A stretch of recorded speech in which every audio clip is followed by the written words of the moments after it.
মক্কা বিজয়, এরপরে ইসলামী ইতিহাস অনুযায়ী এই শাওয়াল মাসে আরেকটি বড় যুদ্ধ সংঘটিত হয় ইসলামের। আরবরা যখন দ্বিতীয় হিজরি 17 রমজান বদর যুদ্ধে তাদের 70 জন ব্যক্তিকে মেরে ফেলা হয়, কাফেরদের 70 জনকে পাকড়াও করা হয়। আরবরা এমনিতেই জেদি, তাদের কোনো বংশীয় কাউকে যদি কেউ মারে বা কোনো মতবিরোধতা চলে, মারামারি চলে, কোনো কেউ কারো ক্ষতি করে, এর কারণে তারা এমনও কসম করে যে তোমার এই প্রতিশোধ না নেওয়া পর্যন্ত আমার মাথায় আমি তেলই দিব না। কেউ কেউ কসম করে তোমার এই প্রতিশোধ না নেওয়া পর্যন্ত আমার ঘরের বারিন্দায় আমি প্রবেশ করব না। এরকম আজব আজব তাদের প্রতিশোধ নেওয়ার কসমের বর্ণনা পাওয়া যায়। তাদের মধ্যে থেকে 70 জন ব্যক্তিকে মেরে ফেলা হয়েছে, 70 জনকে পাকড়াও করা হয়েছে। এটার জ্বলন, এটার প্রতিশোধ কিভাবে নিতে পারে বলেন? তাদের ভিতরে কি আগুন জ্বলতে পারে? যারা সামান্য একটুর কারণে তারা কসম করে বসে। আর আরবের মধ্যে সবচেয়ে আবু সুফিয়ানের নেতৃত্বে যে কাফেলা আসতেছিল, সেই কাফেলা 70 জনকে মেরে ফেলা হয়েছে, সেটার জ্বলন, সেটার আগুন তাদের তো আর সহ্য হচ্ছে না। মনে করেন গত রমজান 17 রমজানে বদর যুদ্ধ হয়েছে, এই রমজানের পরেই শাওয়ালের মধ্যেই তারা তাদের ভিতরের রাগ, ক্রোধ, আগুন, তারা এক পর্যায়ে তাদের যুদ্ধ সামানা সহ একজন নয়, দুইজন নয়, তারা একটাই তাদের রাগ ছিল যে আমরা 1000 সশস্ত্র বাহিনীর কাছে 313 জনের কাছে আমরা 1000 ব্যক্তি হারিয়ে গেলাম। এটার কারণে কারো ঘুমও আসে না। এবার তারা 3000 বাহিনী প্রস্তুত করল। কতজন? মক্কার কাফেরদের মধ্যে থেকে, মক্কার মুশরিকদের মধ্যে থেকে 3000 আবু সুফিয়ানের কাছে গেছে। আবু সুফিয়ান, আপনার নেতৃত্বে তো আমরা শেষ, এবার আমরা 1000 নয় 3000 ব্যক্তি রেডি। মদিনাওয়ালাদেরকে মুহাম্মাদের বিরোধিতায়, মুহাম্মাদের মোকাবেলা আমাদের করতে হবে, চলো। রাসূলের চাচা আব্বাসের কাছে গেছে। আব্বাস, আপনি কি বলেন? আমরা 3000 ব্যক্তি প্রস্তুত মুহাম্মাদের মোকাবেলা করার জন্য, মুহাম্মাদের সাথে যুদ্ধ করার জন্য। ওই সময় পর্যন্ত হযরত আব্বাস রাদিয়াল্লাহু আনহু ইসলাম গ্রহণ, রাসূলের চাচা আব্বাস রাসূলের চাচা সত্ত্বেও সে তো আরবের লিডার, সে একজন কাসিদকে পাঠাইল যে আমরা যুদ্ধ করতে যাচ্ছি এতজন ব্যক্তিকে নিয়ে, আমরা প্রস্তুত, মোটামুটি শাওয়ালের 7-8 তারিখের মধ্যে আমরা রওনা দিব মদিনা শেষ করার জন্য। এমন একটা চিঠি লিখে একজন কাসিদকে পাঠাইছে, একজন দূতকে পাঠাইছে কার কাছে? মদিনায় মুহাম্মদুর রাসূলুল্লাহ সাল্লাল্লাহু আলাইহি ওয়াসাল্লাম। নবীজি মসজিদে আছেন, কাসিদ কিতাবের মধ্যে লেখে 450 থেকে 500 কিলোমিটার রাস্তা 3 দিনের মধ্যে ওই সময় চলে গেছে। এত স্পিডে, এত জোরে গেছে, যুদ্ধের আগুন ভিতরে জ্বলছে। ওই যে প্রতিশোধ নিতে হবে, সেই আগুন 3 দিনের মধ্যে 450 থেকে 500 কিলোমিটার রাস্তা পেয়ে দূত মুহাম্মদুর রাসূলুল্লাহর কাছে চিঠি পৌঁছায়। নবীজি বসে আছেন, পাশে উবাই ইবনে কাব রাদিয়াল্লাহু তাআলা, একজন সাহাবী। উবাই ইবনে কাবকে ডাকতে বলে, হে উবাই, কি দূত আসছে, চিঠিটি পড়ো। নবীজি পড়লেন, দেখলেন মক্কার আব্বাসের পক্ষ থেকে, আবু সুফিয়ানের পক্ষ থেকে, মক্কার লিডারদের পক্ষ থেকে তারা সেই বদরের তাদের আত্মীয় স্বজনের প্রতিশোধ নেওয়ার জন্য 3000 ব্যক্তিকে রেডি করছে। তারা যুদ্ধ করবে, মুহাম্মদ আমার মোকাবেলায় তারা যুদ্ধ করার জন্য প্রস্তুতি নিচ্ছে, খুব শীঘ্রই তারা আসবে। হযরতে কাবকে ডাকতে বলে, হে কাব, এই চিঠির বিষয়টা পুরাটাই তোমার মধ্যে, আর আমি মুহাম্মাদের মধ্যে গোপন রাজ, কেউ যেন না জানে। প্রথমে কে জানলো? হযরতে কাব। একটু খেয়াল করেন ইতিহাস। আল্লাহ নবী কাবকে হাত ধরে বলেন, চলে এবার সাদের কাছে যাই। কারণ সাদ রাদিয়াল্লাহু তীরন্দাজ ছিলেন। হযরত সাদ বিন আবি ওয়াক্কাস ইনি সাহাবীদের মধ্যে খুব কঠিন তীরন্দাজ ছিলেন। আল্লাহ নবী সাদের ঘরের দিকে রওনা দেন। সাদ বিন ওয়াক্কাসকে যে ঘরে পান, সাহাবীদের ঘর তো আর বিশাল শাহী ঘর ছিল না, ছোট ঘর। নবী সাদকে ডাকতে বলে, সাদ, এরকম চিঠি মক্কা থেকে আসছে, আমাদের প্রস্তুতি নিতে হবে, এইভাবে এভাবে কি করা যায়। আল্লাহ নবী সাদকে এটাও বললো, হে সাদ, এই কথাটা তোমার মধ্যে আর আমার মধ্যে যেন গোপন থাকে, প্রকাশ যেন না হয়। সুবহানাল্লাহ। আল্লাহ নবী চলে যান। সঙ্গে সঙ্গে সাদ ঘরের মধ্যে প্রবেশ করছে। কিতাবের মধ্যে লেখে, তার বিবি এসে বলছে, স্বামী, কি কি আলোচনা হলো? সুবহানাল্লাহ। স্বামীকে বলতেছে, কি কি আলোচনা হলো একটু বল। মেজাজ গরম। সাদ, আরে তোমরা মহিলা মানুষ, তোমাদের কি শোনার দরকার, যা হয়েছে। ও স্বামী সাদ, আপনি বলেন বা না বলেন, আমি সমস্ত নবীর কথা শুনে ফেলেছি। সাদ অবাক। আল্লাহ রসুলকে ওয়াদা দিছে, ইয়া রাসূলুল্লাহ, আপনি যে এই গোপন বিষয় বললেন, এটা আমার সিনার মধ্যে গোপনে থাকবে, প্রকাশ হবে না। বিবিকে বলতেছে, বিবি তুমি কি কি শুনছে দেখি, বলো তো। বিবি এবার বলা শুরু করছে, হুবহু সব নকল করে বলতেছে, রাসূলদা বলছে। সঙ্গে সঙ্গে বিবির হাত ধরছে। সাদ বিবির হাত ধরে নবীর দরবারে নিয়ে যায়, দৌড়ে নবীর কাছে গেছে, ইয়া রাসূলুল্লাহ, দেখেন, আমি আমার বিবিকে কিছু গোপন ফাঁস করি নাই, আমার বিবি এটা এমনি শুনে ফেলছে, আপনি বলবেন যে আমার কারণে এটা প্রকাশ হয়েছে। আল্লাহ রসুল বলছে, হে সাদ, তোমার বিবির হাতটা তুমি ছাড়ো, এত জোরে বিবির হাত ধরছো। নবী বস্তি হেসে দিলেন। সাদ রাদিয়াল্লাহু তাআলা আনহু ওয়াদার ব্যাপারে, সাহাবীদের ঈমানি, তাদের দায়িত্বের ব্যাপারে। আল্লাহু আকবার। যাই হোক, নবী এবার নিকটত্ব মুআজ্জাজ সাহাবায়ে কিরামদেরকে নিয়ে বসে, ও সাহাবীরা কি করা যায়, পরামর্শ বসলেন বিভিন্নভাবে। সাহাবায়ে কিরামদের একদল এক এক সময় এক এক মতামত দিলেন। প্রথম দিলেন যে আমরা মদিনার ভিতরেই থাকবো। সংক্ষিপ্তভাবে বলছি, বিশাল ইতিহাস। উহুদ যুদ্ধ, জঙ্গে উহুদ, গজওয়ায়ে উহুদ। গজওয়া এটা আরবি শব্দ, জং এটা ফার্সি শব্দ, আর যুদ্ধ এটা বাংলা শব্দ, যাই যেভাবে বুঝি। 7 শাওয়াল, এই শাওয়াল মাসে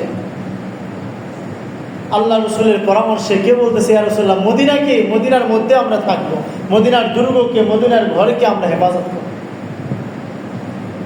আল্লাহ রসুলের প্রাথমিক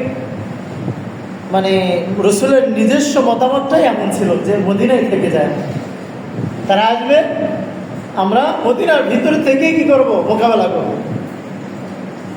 সাহাবীদের মধ্যে ওই যে বদরের যুদ্ধের ফজিলত, যুবক যেগুলো সাহাবী, এরা বলতেছে, ইয়া রাসূলুল্লাহ, এই ভিতরে ভিতরে এগুলো হবে না, ভিতর ভিতর এগুলো মদিনা, এগুলো ভিতর ভিতর হবে না, ঘর বাড়ির ভিতরে এগুলো যুদ্ধ, এগুলো হাঙ্গামা হবে না, বাইরে চলে।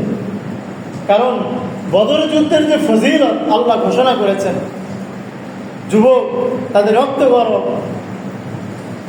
হযরত ওমর ডাকতে বলে, ইয়া রাসূলুল্লাহ, বাইরে চলেন, মদিনার ভিতরে নয়।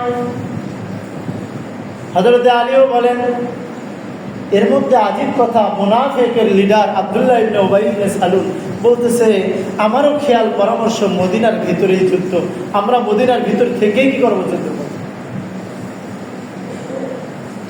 কিন্তু ওই যে যুবক সাহাবীদের শুনে আল্লাহ রসুল পরামর্শ নিতে নিতে এক পর্যায়ে রসুল চিন্তা করলেন, না, বের হতে হবে।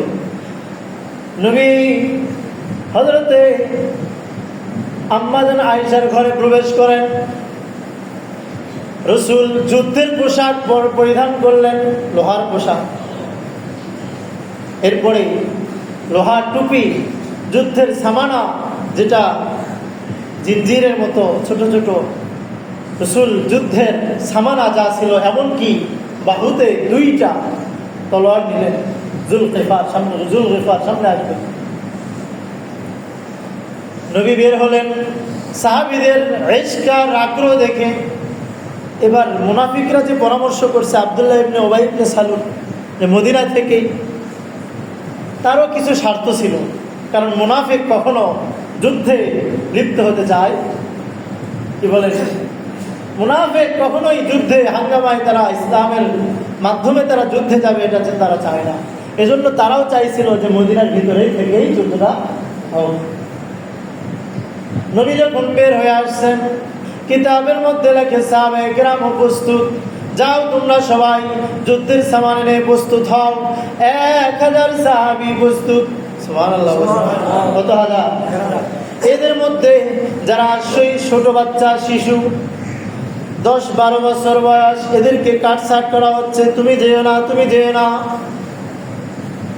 এর মধ্যে একজন সাহাবী, ছোট্ট সাহাবী, 12-13 বছর বয়স, সামুরা রাদিয়াল্লাহু, কি নাম? হযরতে সামুরা, সে তীরন্দাজ ছিল, যদিও বয়স অল্প, কিন্তু চাক্ষুষ তীরন্দাজ ছিল। তাকে নিছিল রাসূল। এবার একটু ছোট বাচ্চা, 15 বছরের বাচ্চা এসে রাফে এসে বলতেছে, ইয়া রাসূলুল্লাহ, যদি সামুরাকে আপনি হুকুম করেন জিহাদে যাওয়ার জন্য, আমিও যাইতে রাজি। তুমি কেন যাইবা? হযরত রাফে বলে, ইয়া রাসূলুল্লাহ, আমি দেখতে যদিও ছোট, কিন্তু সামুরার চাইতে কম না। একটু কুস্তি লড়াই আমাদের দুইজনকে দেখান, কে পাওয়ারফুল। সুবহানাল্লাহ। মানে রাফে বলতেছে, আমাকে হুকুম করেন, আমি যুদ্ধে যাব। আল্লাহ রাসূল হুকুম দিলেন, যাও তোমরা দুইজন এবার কুস্তি লড়াইয়ে লিপ্ত হও। কে কে? সামুরা, রাফে। আল্লাহর কি কারিশমা, হযরতে রাফে যদিও ছোট, সামুরাকে কয়েক ধাক্কা একবারে নিচে ফেলে দিছে। আল্লাহ রাসূল হুকুম করলেন, যাও রাফে, তুমিও এবার যুদ্ধে যাও। আল্লাহর নবী মদিনার নিকটবর্তী এক স্থানে আসলেন। যখন মক্কার আবু সুফিয়ানের নেতৃত্বে 3000 বাহিনী, কত হাজার বাহিনী, তাদের সাথে মহিলা, মেয়েদেরকে নিয়েছে। কারণ মেয়েরা থাকলে গান গাইবে, আরবদের রীতি অনুযায়ী মেয়েরা থাকলে যুবকরা পিছনে হটতে গেলে লজ্জা পাবে, কি পিছনে মহিলারা আছে, মেয়েরা আছে, যদি আমরা পিছনে হাঁটি মেয়েরা বলবে কাপুরুষ। এই ভয়ে সেই মক্কার কাফেররা 3000 পুরুষ মহিলা সহ নিয়ে নিয়েছে। মহিলারা বলা শুরু করলো, নাহনু বানাতু রিফাদি, নাহনু বানাতু তারিক। তাদের বক্তব্য ছিল, নামশি আলান নামারিক, নাহনু বানাতু তারিক, নামশি আলান নামারিক, ইন তুকবিল নুতাবিক, ইন তুকবিল আও তুদবির নুফারিক। ও যুবকরা, যদি পিছনে হটো তাহলে তোমরা কাপুরুষ। এই জন্য মেয়েরা, ফিরাকা গায়রা ফিরাকিন, এবার মেয়েরা সহ কয় হাজার, 3000 কাফেররা চলে আসলো। এবার আল্লাহ রসুল 3 গ্রুপে 1000 সাহাবীদেরকে বিভক্ত করলেন। কয় ভাগে? এদের মধ্যে রাস্তার মধ্যেই মুনাফিকের লিডারকে আব্দুল্লাহ ইবনে উবাই ইবনে সালুল, সে 300 জনকে নিয়ে পিছনে হটছে। এগুলো যুদ্ধতে যাওয়া যাবে না, যুদ্ধতে, কারণ মুনাফিক তো কখনোই যুদ্ধেও করবে না। কয় হাজার, 300 ব্যক্তিদেরকে নিয়ে, তার সদস্যদেরকে নিয়ে সে ফিরছে। থাকে 700 ব্যক্তিকে নিয়ে আল্লাহ রসুল ছুটলেন। এদের মধ্যে যখন 300 ব্যক্তিকে মুনাফিকের লিডার আব্দুল্লাহ ইবনে উবাই ইবনে সালুল নিয়ে চলে আসে, দুই গোত্রের ব্যক্তি বনু সালমা আর বনু হারেস, এরা একটু দুর্বল হয়ে পড়ল। 3000-এর মোকাবেলায় 1000 বের হয়েছিলাম, তার মধ্যে আবার 300 চলে গেল, আমরা আবার কি হবে? বিষয়টা বোঝেন নাই? 300 যখন একটা জামাত থেকে বের হয়ে যাবে তখন তো একটু দুর্বলতা আসবে কিনা? দুই গোত্রের, একটা হলো বনু সালমা আর একটা বনু হারিস।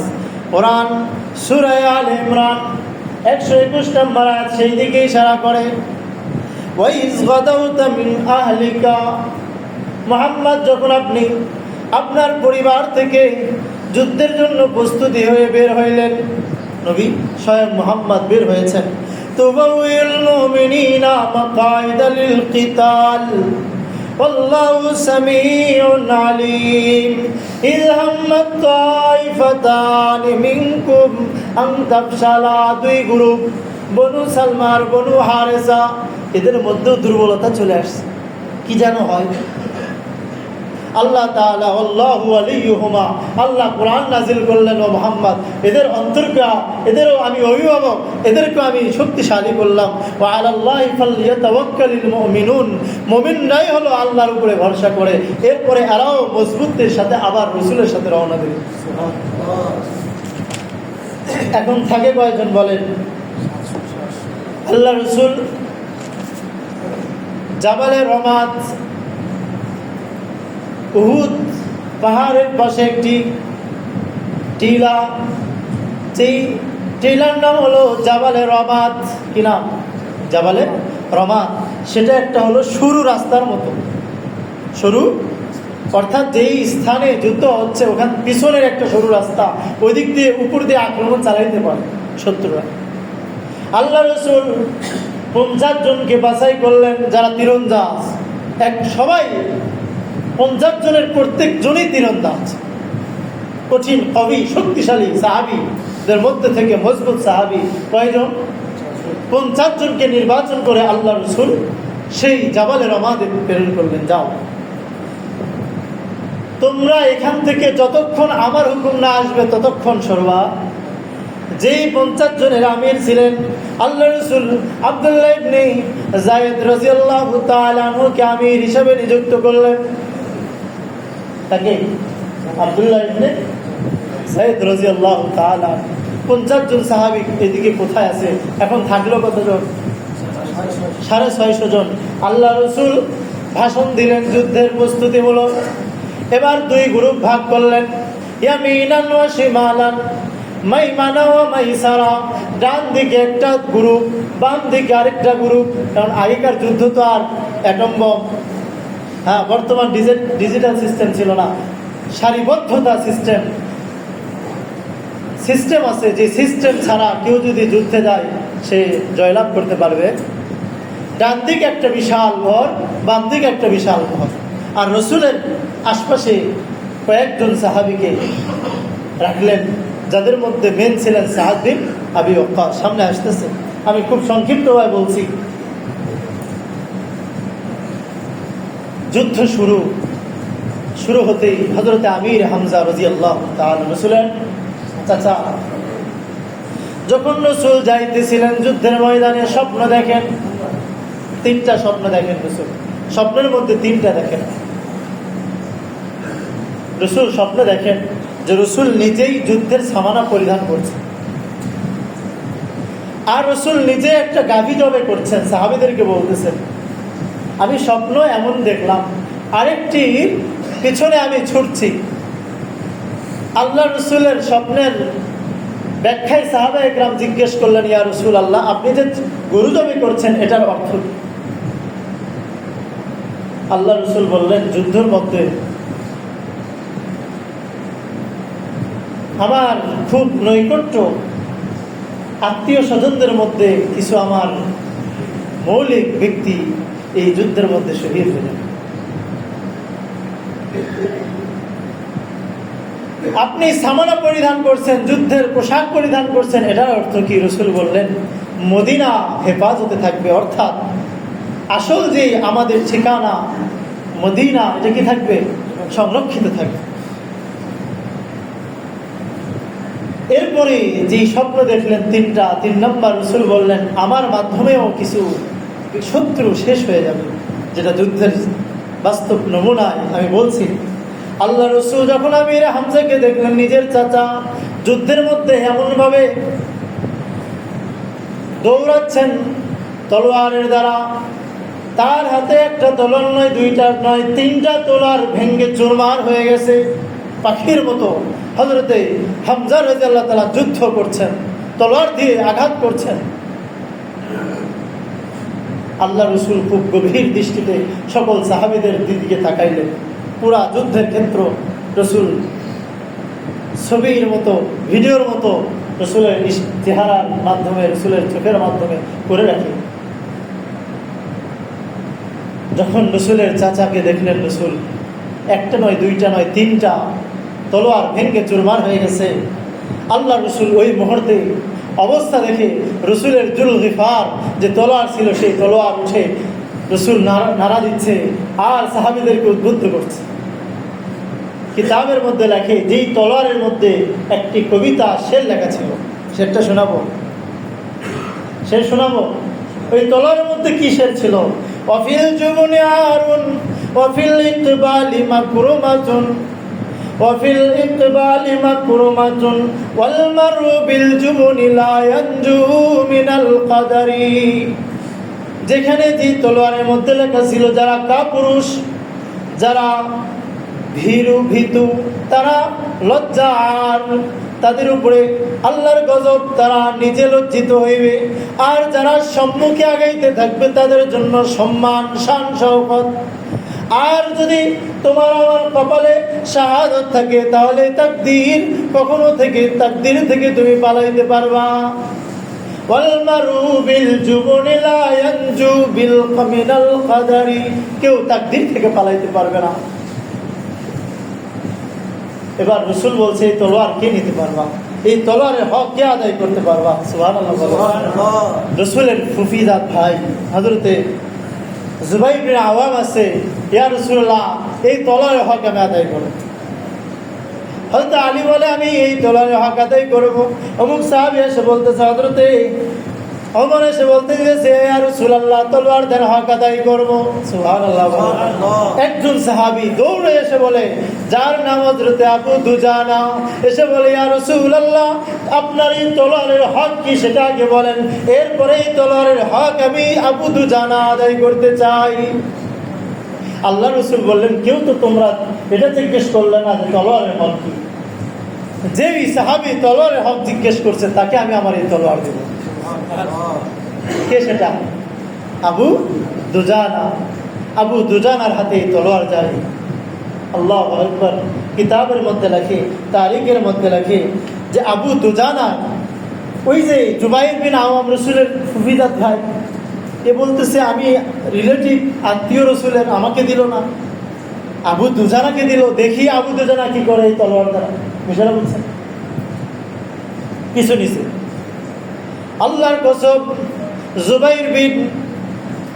জুবাইর বিন আওয়াম রসুলের ফুফিজাত ভাই বলে, আমি যখন আবু দুজানাকে রসুলের জুলগিফার এই তলোয়ার হাতে নিল, এটার হক আদায় করার জন্য ইসাবাতুল মাউত, লাল কাপড়, কিতাবের মধ্যে লেখে যে কাপড় পরিধান করলে যাকে ইসাবাতুল মাউত, মৃত্যুর পট্টি বলা হয়, মৃত্যুর জন্য সে তৈয়া, তলোয়ার নিয়ে এমন ভাবে ঝাঁপ দিয়েছে। জুবাইর বিন আওয়াম বলে, আল্লাহর কসম সে রসুলের এই তলোয়ারের হক অবশ্যই আদায় করেছে। একটা আঘাত নয়, তার শরীরে জখম আর আঘাত হয়ে এক পর্যায়ে সে শহীদ হয়েছে। কে? আবু দুজানা। সাহাবায়ে কেরামের প্রথম অবস্থায় বিজয় লাভ করছে সাহাবায়ে কেরাম। কি বলেন? বিজয় লাভ করার পরে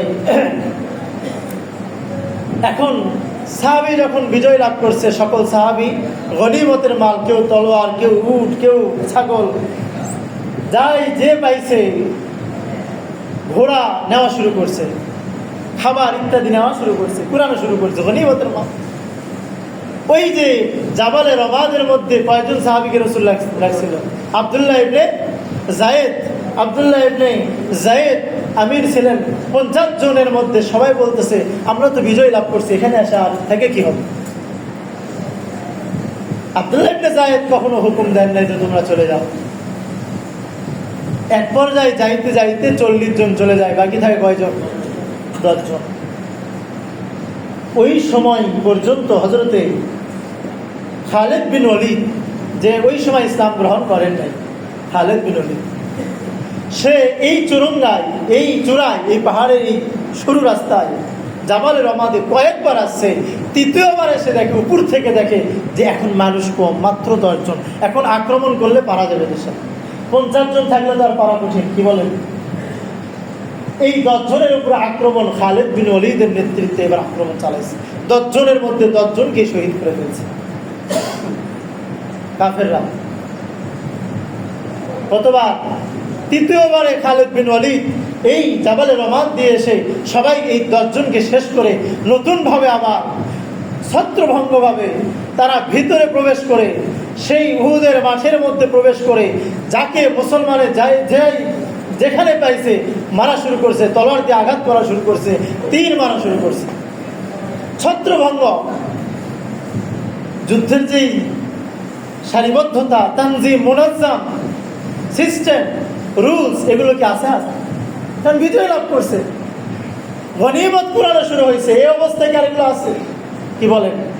যুদ্ধের বিজয়ের রূপ পুরা বিপরীত নিয়ে আসছে।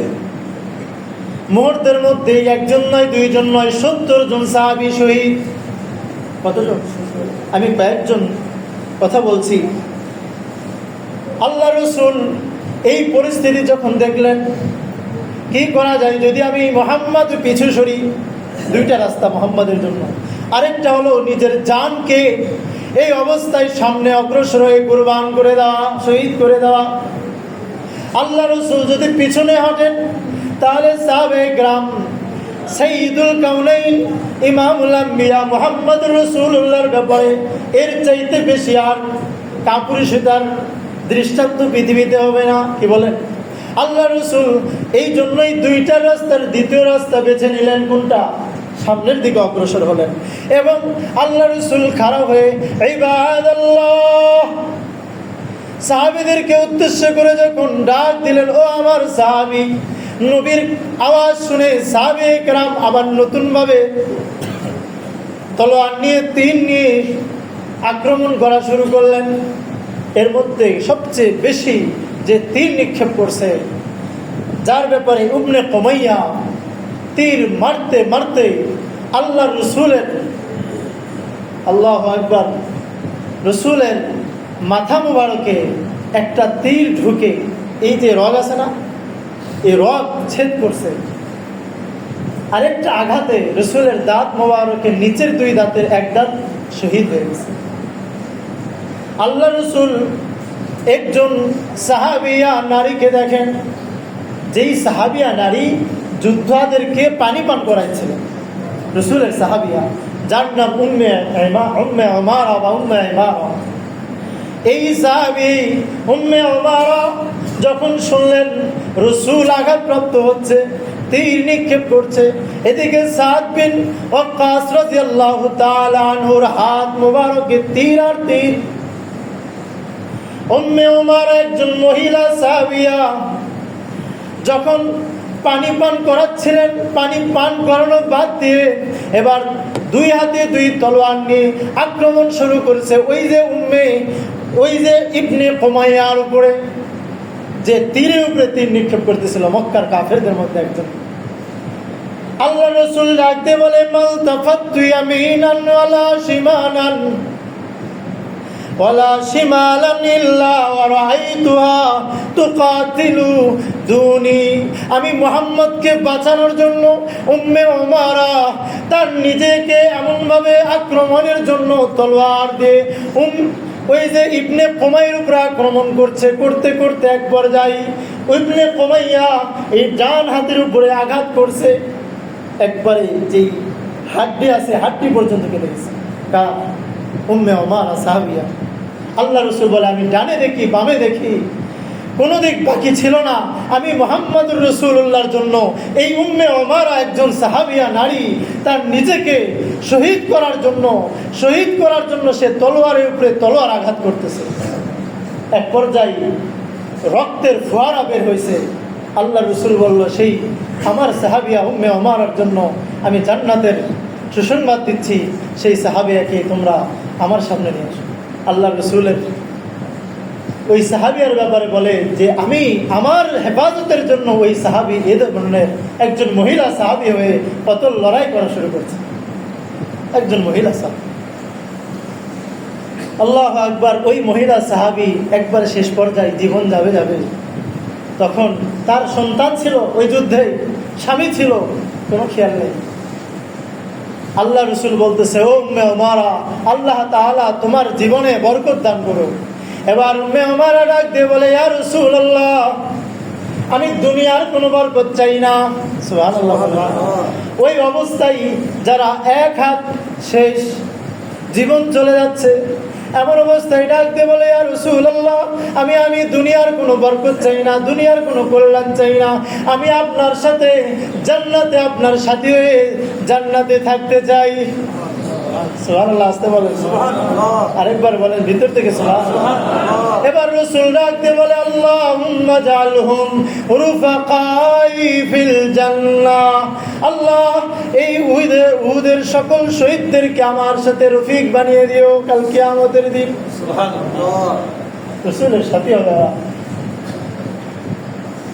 এর মধ্যে সাহাবিয়া এই যে ইবনে কুমাইয়া যে তীরের উপরে তীর নিক্ষেপ করছে রাসূলকে আক্রমণ করার জন্য, সে করতে করতে একজন সাহাবীকে কতল করে, যার নাম হলো মুসআব বিন উমাইর। এ রাসূলের সাদৃশ্যপূর্ণ, দেখতে রাসূলের মতো চেহারা কাঠামো।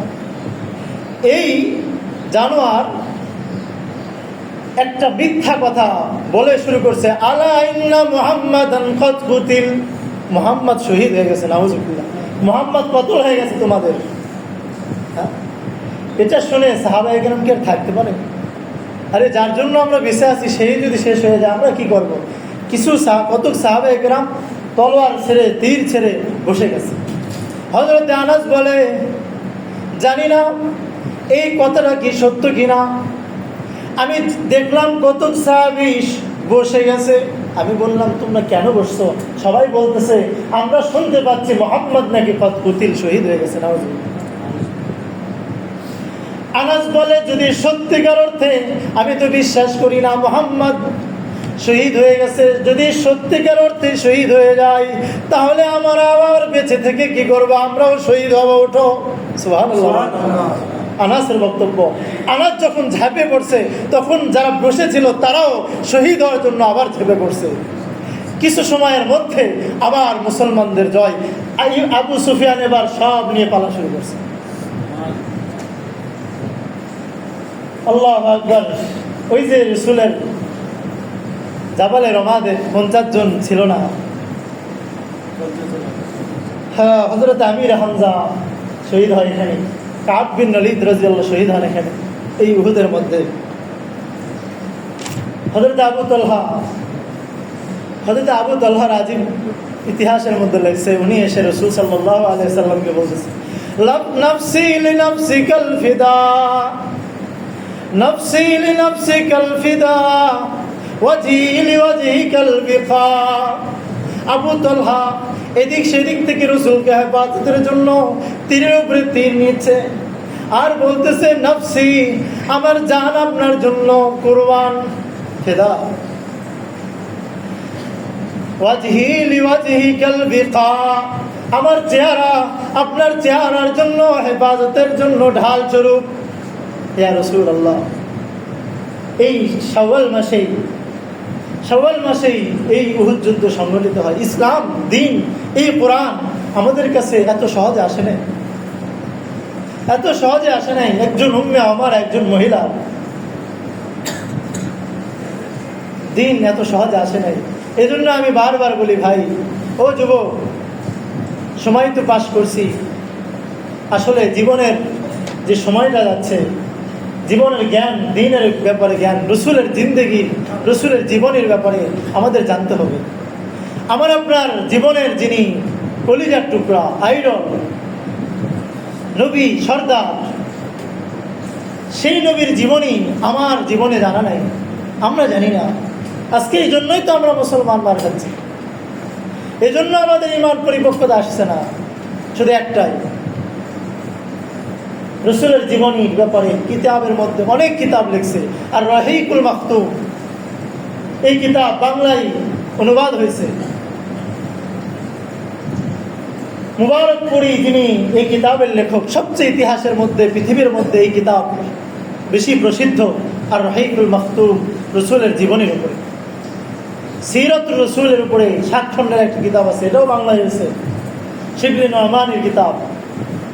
আর সিরাত রসুল একটা পাওয়া যায় যেটা 3 খণ্ডের। বা রসুলের জীবনী না জানলে কি জানবেন আপনি? আপনার জীবনকে কিভাবে সাজাইবেন বলেন? আল্লাহ তাআলা আমাদের জীবনকে যদি আমরা পরিবর্তন করতে চাই, তাহলে রসুলের জীবনী জানতে হবে, পড়তে হবে ভাই, জ্ঞান অর্জন করতে হবে। আপনি যেই পাওয়ারফুল ব্যক্তি হন না কেন, যতই বড় সম্পদশালী হন না কেন, আল্লাহর কসম, যতক্ষণ না কোরআনের জ্ঞান, যতক্ষণ না নবীর জ্ঞান আপনার ভিতরে থাকবে, ততক্ষণ না আপনার ইমান পরিপক্কতা আসবে না। এমনি বংশীয়ভাবে আমিও মুসলমান, আপনিও মুসলমান, এটা বংশীয় মুসলমান। কেউ জন্মগ্রহণ করলে বংশীয়ভাবে যেটা করা হয়, আকিকা দেওয়া হয়। আবার মারা গেলে ওইভাবে আপনাকে সাদা কাপড় পরে দিয়ে আসবে।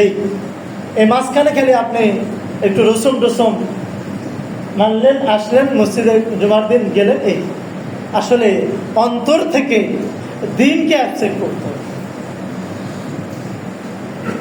আজকে একটা থেকে একটা খবর পাইলাম, আফগানিস্তান, যেখানে একজন আলেম, উনি একটা খবর দিলেন যে আমি একটা সেলুনে মিনিমাম 6 ঘন্টা বসেছিলাম, সেখানে একজন যুবক পর্যন্ত সেলুনে এসে সেফ দাড়িতে হাত দেওয়াই নেই। বলতেছে, আমি একজন যুবককে জিজ্ঞেস করলাম, ওই আলেম, যে যুবক তুমি দাড়ি কামাও না কেন? ওই আমাদের এখানে আফগানিস্তানে যখন আমিরাত আসলো, মোল্লারা আসলো, তালেবানরা আসলো, এখন মাইকে বলে দেওয়া হয়েছে যে দাড়ি হলো রসুলের সুন্নত ওয়াজিব, এটা কাটা যাবে না। এরপরে আমরা স্বেচ্ছায় এটাকে আর কাটি না। সকল মুসলমান, কোনো সেলুনে কোনো যুবক তার দাড়িতে হাত দেওয়ায় না। পরিবেশ হয়ে গেছে, স্বেচ্ছায় তারা ইসলাম গ্রহণ করছে, স্বেচ্ছায় তারা ইসলামের উপর আসছে। আমি যতই বলি আপনি দাড়ি কাটেন না, আপনি কাটবেন, কারণ আপনার সময়ের মধ্যে, আপনার রক্তের মধ্যে, আপনার শিরার মধ্যে, উপশিরার মধ্যে আপনার রসুলের জীবনের জানা নাই, জীবনেই ঢোকানো নাই। এজন্য সিরত করতে হবে কিনা বলেন, জানতে হবে কিনা? আল্লাহ তাআলা আমাদের বুঝে আমল করার তৌফিক দান করেন। বেশি বেশি সিরত পড়ে আমাদের জীবনকেও রসুলের জীবনের মতো করার তৌফিক দান করেন। রসুলের চরিত্র হলো কি, খুলুকে হাসান। রসুলের আখলাকের চাইতে কি কোনো আখলাক আছে? খুলুকুহু আল কোরআন, কোরআন হলো তার আসল দৃষ্টান্ত। এজন্য আসি ভাই, আমরাও রসুলের জীবন সম্পর্কে পড়ি, জানি। ইনশাআল্লাহ আল্লাহ তাআলা সবাইকে তৌফিক দান করেন। সকলে বলে আমিন। ওয়া আখিরু দাওয়ানা আলহামদুলিল্লাহ।